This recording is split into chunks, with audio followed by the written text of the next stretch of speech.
Hello, everyone. Happy New Year. Happy 2025. I hope this is going to be a really marvelous year for you. And I want to kick off this year with the first of a series of Instagram Lives. I see here I have a wonderful friend, a wonderful woman joining us, an expert on this topic we are talking today. I would just, oh,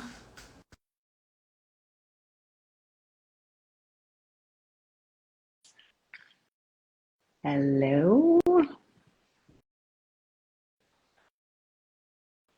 hello, Christina. Hi. Hi, wonderful. Hello. Let me see here. My screen is a little bit strange. Well, okay, but I think it's working well from my side. Now it's perfect. Hi, Christina. Hi. So Great to nice see to you. see you. I was just starting to wishing everyone wonderful 2025. I'm really excited to kick off this year with this Instagram Live with you. And I see already people joining in. I hope a lot more will come, and I hope a lot will catch this recording on this really important topic. And before I introduce you, Christina, your work, the wonderful work that you're doing, I want to just give a little bit background explanation about this topic, why this topic is so important to the work we're both doing. So I'm doing this Instagram Live series within the work of the Maybe Baby Dilemma for women who find themselves on their journey to motherhood. And I think it's very important to mention that so often we think our journey to motherhood only starts when we're actively starting to trying to have a baby, or when we're deciding like, now's the time, we're starting, let's go, that's my journey to motherhood. And I think, I can talk from my own experience. It's not the case. Our journey to motherhood can start a decade before this, a decade before we have the opportunity to even try. And often this journey to motherhood starts with our internal reflections, with our internal reflections on motherhood, and with our reflection on what are the circumstances in my life. I know I'm ready, but the circumstances aren't. The partner isn't there, the partner doesn't want it, my career doesn't allow it. So it's a very complex topic, this journey to motherhood, with many, many facets, which can be our companion for many, many years. And I think the topic that we are going to talk today, the topic of grief, is so important because often we don't even realize we are grieving. We're experiencing grief. And I can share this from my story. I think for me, grief was always about having something and then it's taken away. But first, it must be there before it can be taken away, and then I can grieve it. And I was always thinking of something that is, something material, materialized, that has to be in this world. But on my journey, on my motherhood journey, on my journey to trying to become a mother, I at one point understood that grief can also be something completely different, of letting go of an image, a vision, an idea of something, how you thought things would work out.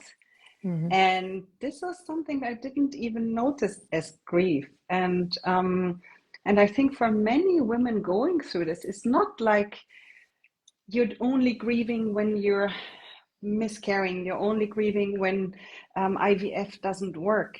You grieve already very early in this process. When, for me, the first grief, I think, started when I always had in my mind, I'm going to be a mother in my 30s. And when I was 39, Yeah. and I was like, I think I have to let go of this idea. And then when I started my IVF journey, I had to grieve this image I had that it will happen naturally. I will be able to, oh, it will be this magic moment like in those movies where, the woman is so caught up in her day-to-day life and then she checks her agenda like, oh, I haven't had my period in 4 weeks.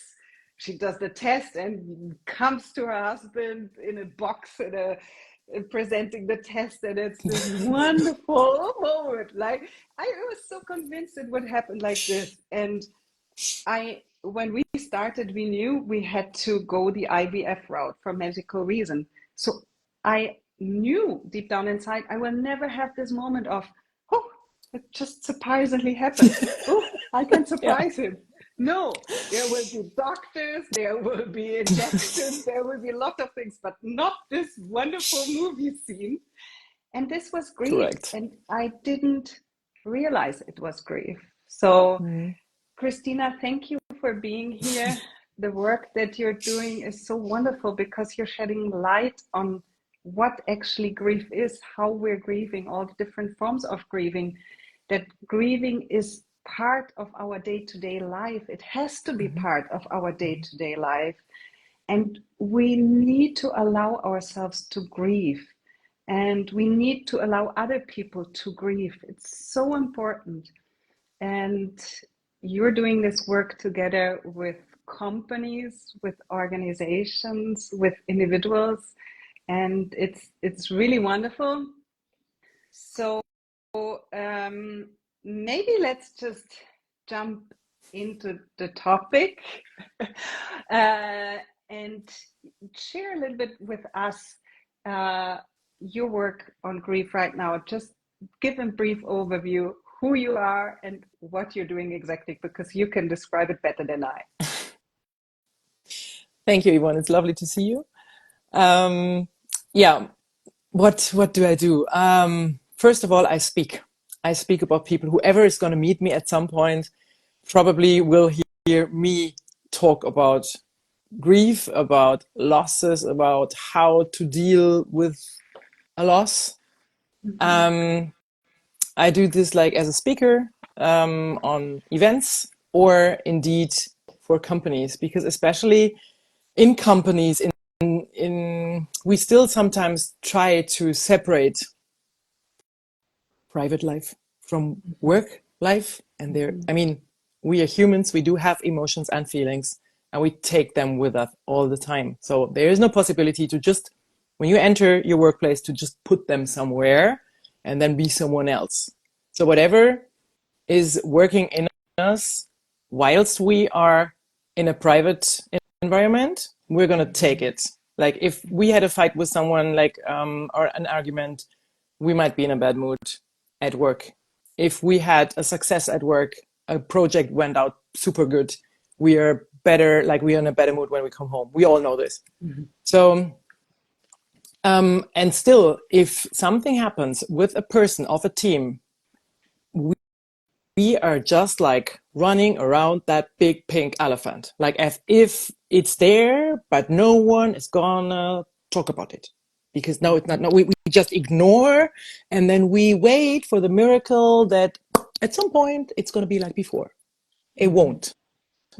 Like for the person something happens to, it might be a diagnosis. It might be, as you just said, like the topic we have today, or it might be that someone just lost a person. So one of these topics or some other things can be a bereavement that puts you in grief, and then you cannot perform as we would like to. Yes, yes. And in this case, it would be better that, sorry to interrupt, just one more sentence. In this case, it would just be better that the leaders of that company, like your head of unit, for example, knows what not to do and what you could do. So Yes. these things I'm gonna do. It's I do. such a wonderful work, and I think also for my audience, for women, I mean, it is exactly this. You bring your grief to your workplace. You bring, and even if you are self-employed, you bring grief to your work. So it's important to understand to give it also the space it deserves for yourself, but also for the others around you. And maybe just to kick off, what exactly is grief? Well, we could just like say grief is individual, and then we can just stop this because this is the most important message that I want to give you all today. Yeah. So what is grief? Grief can be a lot of things. Grief is a lot. Grief is, as I just said, it is very personal and it's individual because it is connected to your nervous system. Mm-hmm. And that is why we all grieve differently. And that is also what makes it a bit hard to deal with by ourselves and also in contact with other people, because we cannot understand others because we have another nervous system than other people. So it is, grief is also, it's a process. It's a process how to deal with a loss. It is a healthy process. We need to grieve to go through this part of our lives because our brain has just one task: survive. And not for 20 years, but for the next, well, 2 minutes max. So what our brain does then is like, okay, checking, oh, okay, how am I going to survive? And that is what it's doing all the time. So, and if something happens that we don't know, the brain has to get used to it. And this is a situation what the brain maybe doesn't know. And for that reason, it checks how to go through this. And this is what grief does, like the process to shift through life and include this bereavement, this loss in our life, because it is there and it will stay there. We just have to see how to go on with life. That is the thing. So you could say grief is not a problem, but the solution. That's an interesting shift of perspective. Because And it's if also, you see it this way, yeah, it's like your friend. It's yeah, helping you. exactly. It's there to help you. It's not the thing that happens to you and you're just the victim of grief. No, it happens to save you. It happens to lead you slowly out of a situation that is very emotional for you, very strong, connected to many, many different emotions. And And it is I new. like, yeah, it's new. And this is really a great perspective to see it, because what I've read, so often you read just about the 4 stages of grief or the 5 stages, and then people think, oh, where am I? I have to go through 2 more and then I'm done. And it's really wonderful what you say, that it's so individual. Our brain is individual. The way we process emotions is individual. It's also linked to our past traumas, to our past Correct. history. So it's. I mean, I love in my work that I'm doing also to say everyone is unique in the way you process information, unique in the way you process emotions, unique. So don't try to just press yourself into one mold. And this is really a beautiful explanation, that to say, like, your grief process might be so different from each other. And do you And what you, see, Mhm, please. just go ahead. Do you see some common lines happening within the process of grief, or is it really, you cannot really say how grief is evolving for one person and it's completely different for the other, or are there some big lines that are similar for all of us? I would say it is every time it is different because it really depends on your nervous system. And even for yourself, for one person, it can be different. It is usually different every time. Every time you experience something, it is going to be different because you have more experiences then again after the next time. So your brain already learned a bit. It learned, okay, last time, okay, what do we have now? Okay, this IVF didn't work. Do we know this? Yes. How did we survive? And then you get a program. So it might be a bit easier than before. And still, it is not going to be easy. And it depends on what happened in the meantime. Maybe it's even harder because it's the last time that you want to try. Or it's something else happened around, like in your environment, with a person you love, or with something, with the job, something, I don't know what. But it can be that is, again, completely different because something from the outside affects you as well. So we have one body and everything is going on in here. And there are a lot of dimensions that yeah. And just one more sentence to the stages that you said. Yes, there are those stages. And I'm not a big fan. It is correct that some things are kind of happening often. What I don't know about the stages by Kübler-Ross is that she had it in a linear, or it sounds like it's linear, and exactly what you had. I found it a grief counseling years ago, like 7 years ago. And we had so many people who were so confused and thought there's something wrong with them because they haven't been in that stage, or they were waiting for another stage. And if you have these kind of, okay, it is hard, and then it gets different, and not everyone, for example, goes to the negotiation part, the neglecting part, because if you are a person who can accept it, and especially in this case, what we are talking about today is very technical. It is possible that you just accept it. There's not much space for, oh no, it's not. Like this part, a lot of times is not there. And then it's a bit tricky to tell people, no, you cannot be in this stage because there's another one. So if you have those stages, I would rather put them like little dots or something, because it is possible that you can come from one back to another one, and then you jump to again another one, and then at some point you're here again for a short time. For example, at an anniversary of a day in a year, or Christmas or something, things like that, or you hear a song, things trigger, and then at some point you might be back somewhere. So this is why I'm not a big fan of it. I love this. I really love to hear this, Christina, because I think this exactly adds the pressure to people to think I have to fit into a pattern.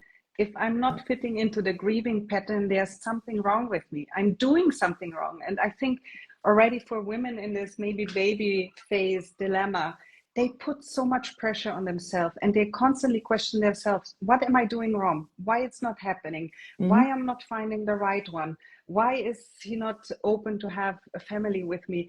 They constantly put the blame on themselves. And then on top of it, you have this fixed schematas where you say you have to pass through phase 1, then phase 2, then phase 3.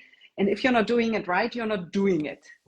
And this adds so much pressure on women. And the last thing that we need really is to have more pressure.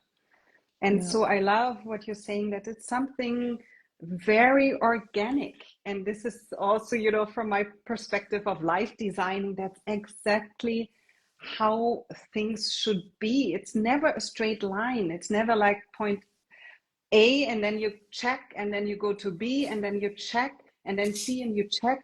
You always have to do one step, assess, look, be self-aware of everything that's happened inside, outside. Maybe take another direction, maybe not go the straight line, maybe take a step to the right, to the left. So it's much more flexible, non-linear. And I really love the explanation that you give, because it's a very, caring, loving explanation that women should adapt, not the pressure, but the self-love. It's okay, I will deal with it differently. And what you said is also a very interesting point of, you never will experience grief in the same way, because you have made different expectations. And I think also in the area of IVF, sometimes we have the expectation, okay, the first time it didn't work, I will be devastated. The second time it will be better. The third time we will just sail through it like a breeze. It's not. It can be the first And then time we can be have super easy. hormones coming in. Yes. In addition to this, we have Yes. some The chemicals and hormones. some hormones coming Yes. in. Yay! So And so I you don't think know. this is so important to understand that you're never going to know how you process the grief the next time around. What has happened in the meantime, how also people reacted around you. So to be mindful about this and to allow yourself, even if you thought, oh, this time I'm going to be super cool. I'm not going to allow myself to be this down as the last time.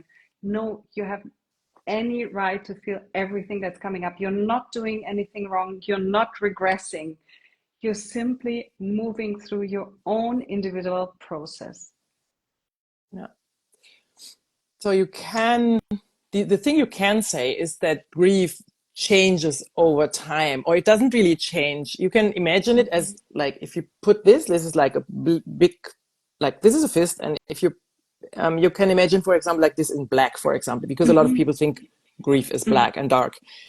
And then what happens over time is you have more experiences, life goes on, and then the grief might stay like this, but the things around are becoming bigger and more colorful and more lively again. And yeah, also more fun. And also what grief is not always about mourning and always about crying. And also because you just said self-love and all these things, it is also important. If you feel, if you enjoy something and you are funny and you are laughing, do it. You can go dancing.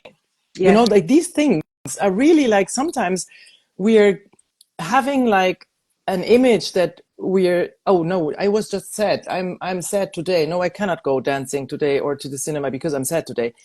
But sometimes it changes very, very quickly. And if it does something good to you, yes, just do it. And grief will change because life around is going to change at some point. And we can make decisions about how we are going to approach it. Yeah. And I think this is also a very important aspect, that many emotions can exist simultaneously. You can have this deep grief, and the next moment you can have a deep gratitude, joy, laugh.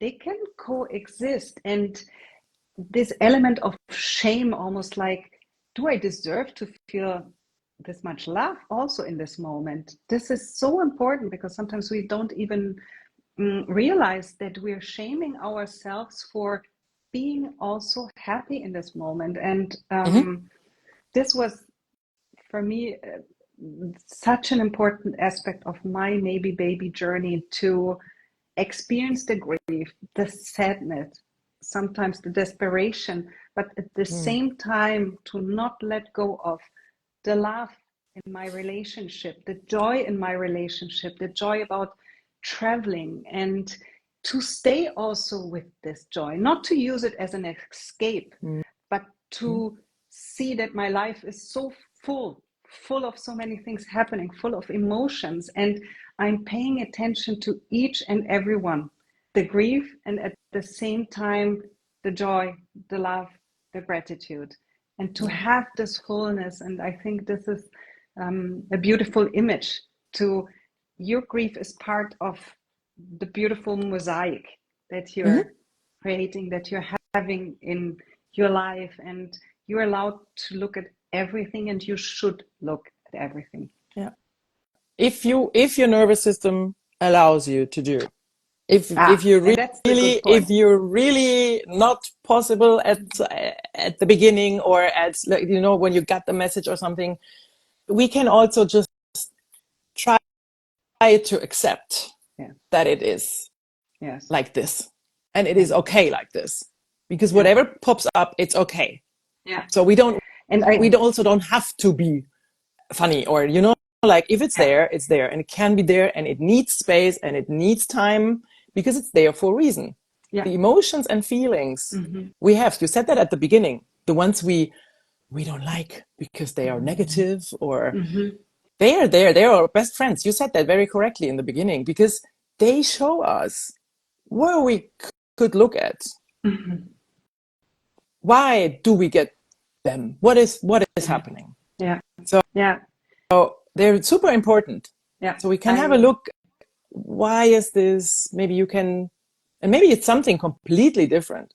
You know, you maybe you think at the moment maybe it has nothing to do, but maybe something happening to, for example, you just feel that, okay, now I'm super sad, but it's actually not the result. What is it?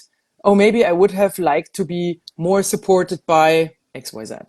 You know, things like that can also come. And so there are a lot of things that are, that are there. They want to be seen. It wants to be seen in order to process it, to go through. And to go on with life, and do the next step, whatever that is. I really like to, when I talk with clients, I really like to use the image of our emotions are like street signs. They tell us something. They tell us about directions. They tell us about the localization. So they are so important. Without them, we are completely lost. And all of them, in order to create a really good map, we need all of them. Otherwise, we don't know where the streets are in relation to each other.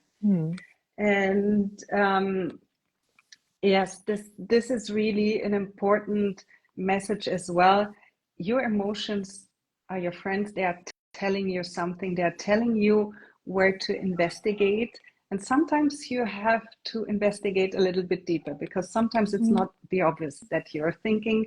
And sometimes we want it to be this topic, because this topic, it would be easier to solve. And we always want to solve. So sometimes we paddle on the surface on one topic, saying, if I solve this, but underneath there's a different topic, a different grief. So maybe let's talk a little bit about some practical tips, because sometimes, because as you said, if your nervous system allows you, and so maybe what are some practical tips for someone grieving to navigate this better? Well, first of all, I would say, like, listen to your body, your intuition, your gut feeling, your I don't know what do you need for the moment. And that can be different from 10 minutes ago or from yesterday. Just like try to check in and try to connect again with your body, because the thing, like, for the moment is, like, we are so connected with social media and I don't know what, more than ever before. And at the same time, we have more than ever before people that feel alone, that are disconnected from other people and also from themselves. So we are so much outside. We need to come back and get in connection again with our body, and just to feel what it is. It can be that you really like a certain smell that can bring you some power, some energy, some joy at this moment, or it brings you good memories, what can help you a bit. What I did right before we did this live now is I went outside barefoot on the grass to ground myself. You know, like, these are very, very small things, but we are magnetic because we are standing on earth and we are running around in shoes all the time with rubber or leather. So if we stand on ground, like really grass or sand or in the sea, we get some more connection from the earth. And that might sound a bit weird, but there are studies that it is proven that it works. There is also, like, things like, if you really like to have a bath or a tea or a walk, or you want to do sports, like, really try to figure out what you want. If you want to see people, or if you want to be alone, or if you, for example, want to be with someone and be silent. try to communicate this. It is really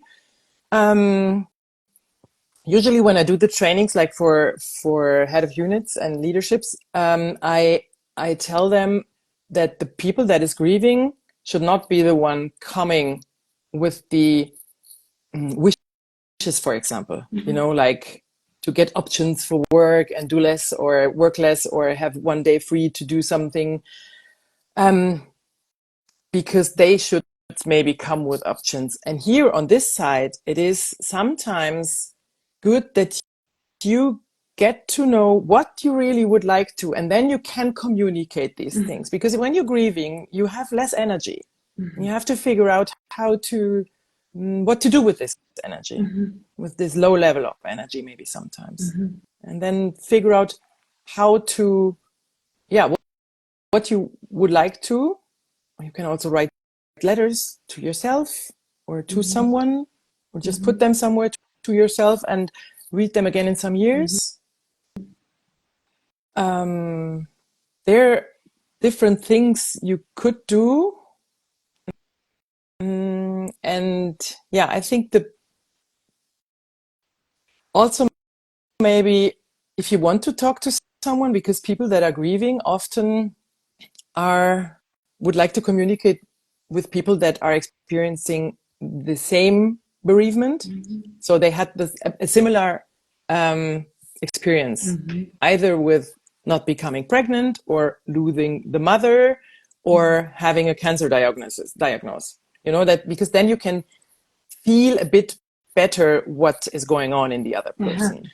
So in this case now, maybe Google if there's some kind of a group around you or online, whatever fits you. If you want to speak to other people, there are quite some women out there who are experiencing the same. And I was really shocked actually when I found out, because I didn't dare to talk about it. I did this all like by myself. And then afterwards I started talking to people, and I heard so many friends and other people around, colleagues, who were like, I had that too, or we had that too. And I was like, what the heck? Because it's a taboo. No one talks about it. This process of IVF, the journey of IVF, the struggles, and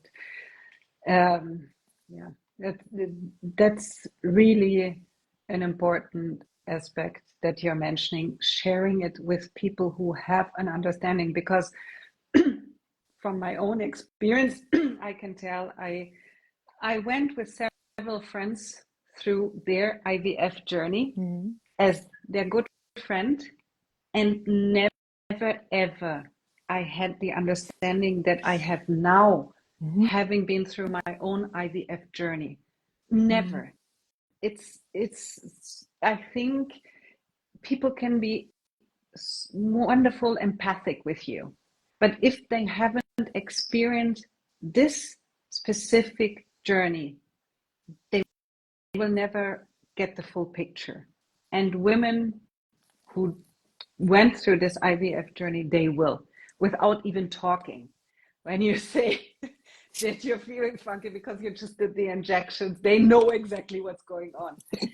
And this is important to understand. There, it is good. It does as well. It's not, you're not joining other people to get even more into the moaning, into the grieving, into the complaining. No, you're just getting together with people who get you, sometimes without even talking. And these are some really beautiful tips. I really like what you mentioned, the grounding, because it's something easy. It's cheap. It doesn't cost a thing. All we need is to go outside and put our feet on the ground and to experience where we are energetically. And I always love to give tips that are for free. So another one. Focus on your breathing is another one. You have it always with you. Like there are a lot of like little things also, again, for your brain that likes to do something or to calm down. So it's just experience with your senses and see what's working best. For me, for example, for me, what's working best if I want to really ground myself is closing my eyes and just using my sense of hearing. Just for 2 minutes, 3 minutes, just focus on what I'm hearing, trying to create this image of what is happening around me just through a sound. And this grounds me. It's, for me, it works better than the breathing. For other people, it might be the breathing. For some people, it might be something sensorial, that you touch a surface and you try to identify every little piece of this surface. Play with it, try it out, and see what calms you the fastest, the best. And there we come back to this topic. Everyone is different. And that's why it's so good to give several options and tell people, try it out. I mean, you only know what's best for you, but I think the common denominator is this reconnection with yourself, with the present moment, also the intuition, because this is something that happens when we are so deeply connected with our present self. We are connected to our intuition. And sometimes this is what we need when at one point we want to make decisions in this process of grieving, when we want to move to the next phase of either IVF treatment or stopping it or whatever it is. We need to be connected to our inner voice, to our true inner voice, to really take these kind of decisions in a very aligned way, in a way that we will live with it, that we are proud of, that we make peace with the situation. And I think these practices, they are gold. Yeah. Especially in this situation, because we give a lot of our power or our decision making, we give to others, to doctors, to nurses, to people who work in laboratories, because we did not study. I did not study medicine, you know, like, so, and then also to you are outside a lot, and then to come back to your body is super important. And if there's someone now listening and feels like, oh, I'm so not there yet, that is okay. What we're talking about is like neuroplasticity. If we learn this, our brain is super happy because it learns new things with whatever we said before. And maybe it takes time, and maybe none of them, the things we said, work for you, but maybe you immediately had something else in mind. What you said, like, oh, I could go to a playground and swing like a bit, you know, like these things, or something completely different. Cook something nice for you.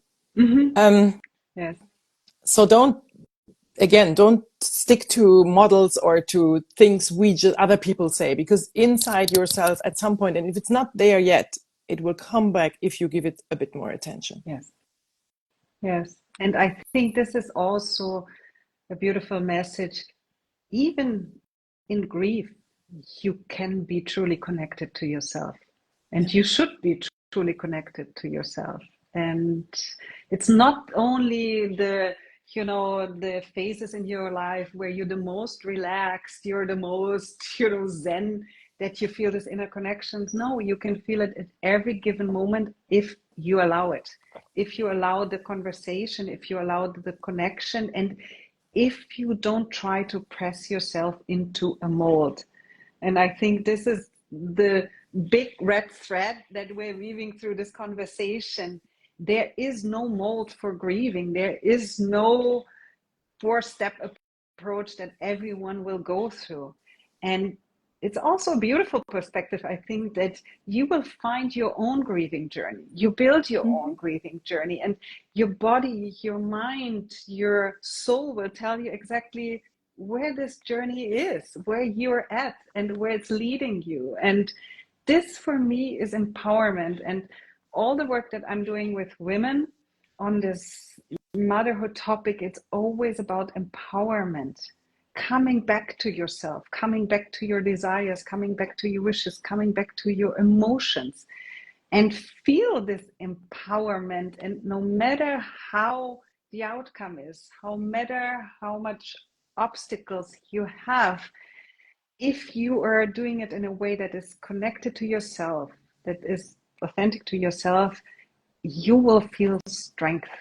you will feel power, not all of the time, but you will come back to it, or you will create it.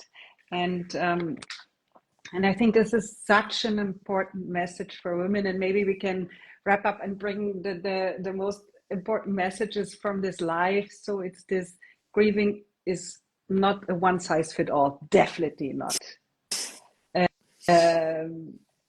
Grieving is not a 4-step approach where things happen on a linear scale. It's movement, it's a design, it's sometimes to the right, sometimes to the left, sometimes whoop, you come back, roller you thought coaster. you were already there. And connection with yourself is the most important connection to the emotions, and not feeling shame if you're experiencing many other emotions around grief, like joy or love or curiosity, excitement, whatever there be. Nurture these feelings as well. It's a garden.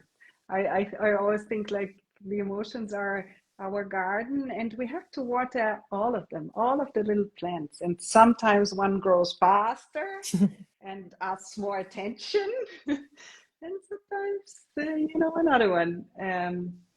So what is there another message that you would like to add on this, or that you want to leave for my audience, apart from what we have covered now in this live?